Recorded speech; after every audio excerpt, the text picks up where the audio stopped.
نحمده ونصلي على رسوله الكريم اما بعد فاعوذ بالله من الشيطان الرجيم بسم الله الرحمن الرحيم قال الله تبارك وتعالى في القرآن المجيد والفرقان الحميد انما يريد الله ليذهب عنكم الرجس اهل البيت ويطهركم تطهيرا قال النبي صلى الله عليه وسلم الحسن والحسین سید الشباب اہل الجنہ۔ محرم کا مہینہ اسلامی مہینہ ہے۔ محرم کی اہمیت بہت زیادہ ہے۔ اس کی اہمیت جو ہے وہ تاریخی حوالے سے بھی بہت زیادہ ہے اور شرعی حوالے سے بھی بہت زیادہ ہے۔ کچھ ایسے واقعات اس مہینے میں ہوئے ہیں جو اس مہینے کی اہمیت کا تقاضا کرتے ہیں۔ شریعت نے اس کو ایک خاص مقام عطا فرمایا ہے اور اس کو حرمت والے مہینوں میں شمار کر دیا۔ اسلام سے پہلے دور جہالت میں بھی اس کی تعظیم کی جاتی تھی۔ اگر اس مہینے میں کسی کے باپ یا بھائی کو قتل کر دیا جاتا اور ان کا قاتل بھی سامنے آ جاتا تو وہ اس کو جو ہے وہ قتل نہیں کرتے تھے بلکہ اس کو چھوڑ دیتے تھے، صرف جو ہے اس مہینے کے تقدس کی وجہ سے۔ گویا کہ اس مہینے کا تقدس ابدی بھی ہے اور ازلی بھی ہے، یعنی ابتدا سے ہے اور انتہا یعنی قیامت تک رہے گا۔ اس مہینے میں حضرت عمر نے جام شہادت نوش فرمایا۔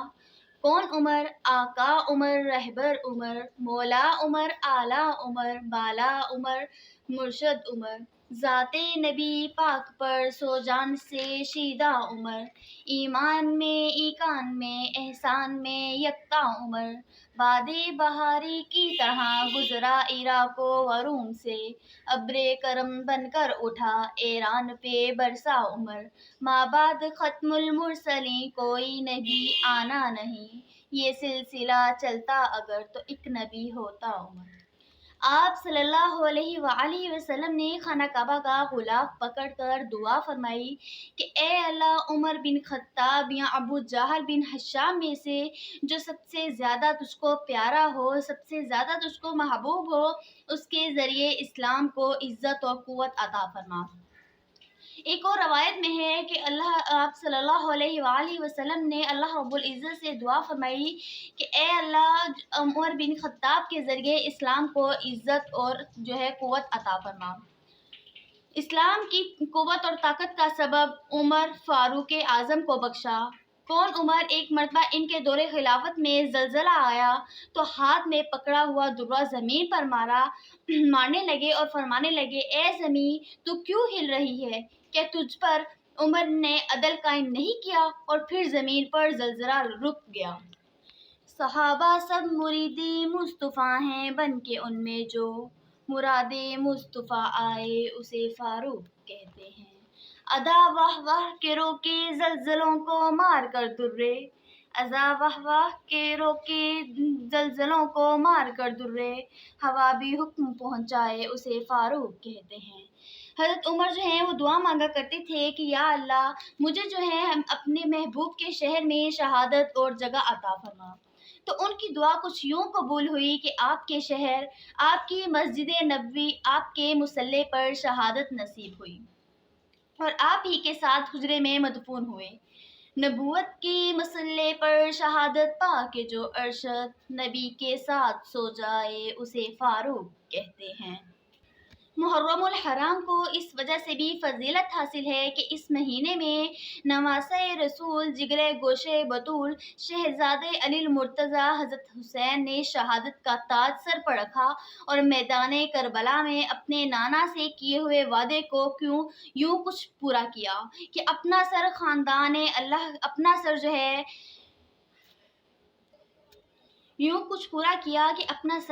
اللہ رب العزت کی راہ میں کٹوا کر پیاسا رہ کر اسلام کو ہمیشہ کے لیے زندہ کر دیا۔ یہ کون ذی وقار ہے، بالا کا شاہ سوار ہے، لباس ہے پھٹا ہوا غبار میں اٹا ہوا، تمام جسم نازنی چھدا ہوا کٹا ہوا، لخت لخت کٹا ہوا پھر بھی ہے ڈٹا ہوا، نبی کا نور عین ہے یہ بالیقین حسین ہے۔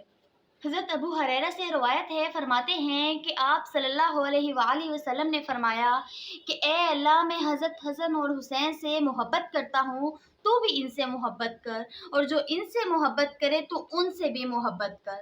حضرت عمر فرماتے ہیں کہ ایک مرتبہ میں نے دیکھا کہ آپ صلی اللہ علیہ وآلہ وسلم نے دونوں شہزادوں کو اپنے کندھوں پر اٹھا کر آ رہے تھے، تو میں نے عرض کی کہ واہ واہ، کیا سواری ہے! آپ نے فرمایا یہ سواری نہیں، سوار بھی تو دیکھو۔ آپ نے فرمایا حسن اور حسین جنت کے نوجوانوں کے سردار ہیں۔ آپ اکثر ان کو سونگا کرتے تھے اور فرماتے تھے کہ یہ میرے پھول ہیں، مجھے ان سے خوشبو آتی ہے۔ سیدنا حسین صاحب فضیلت اور اکثر کثرت سے روزہ رکھنے والے تھے۔ انہوں نے 25 حج پیدل ادا فرمائے، سبحان اللہ۔ جب حسن پیدا ہوئے تو آپ تشریف لائے اور فرمایا کیا نام رکھا ہے؟ حضرت علی نے عرض کیا حرب۔ آپ نے فرمایا اس کا نام حسن ہے، حرب نہیں۔ پھر جب حضرت حسین پیدا ہوئے تو آپ نے فرمایا کیا نام رکھا ہے؟ تو حضرت علی نے عرض کیا حرب۔ آپ نے فرمایا اس کا نام حسین ہے، حرب نہیں۔ پھر فرمایا اللہ نے یہ دونوں نام چھپا کر رکھے تھے، جو دونوں نام میں نے علی کے بیٹوں کے رکھ دیے ہیں۔ حضرت علی فرماتے ہیں حسین چہرے سے سینے تک آپ کے مشابہ تھے اور سینے سے قدموں تک علی کے، اور حضرت حسن چہرے سے سینے تک علی کے مشابہ تھے اور سینوں سے قدموں تک آپ صلی اللہ علیہ وآلہ وسلم کے مشابہ ہیں۔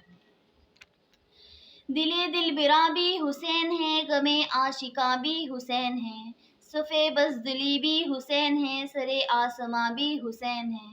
جہاں فیصلے ہوں ضمیر کے کسی آدمی کے خمیر کے، جہاں لاکھ ابن زیاد ہوں و ایک جاں بھی حسین ہے۔ سنو وقت کے یزیدیو، سنو شمر کے کشیدیو، جو یزید ہے اسے ڈھونڈ لو، میرا سائباں بھی حسین ہے۔ وآخر دعوانا الحمد للہ رب العالمین۔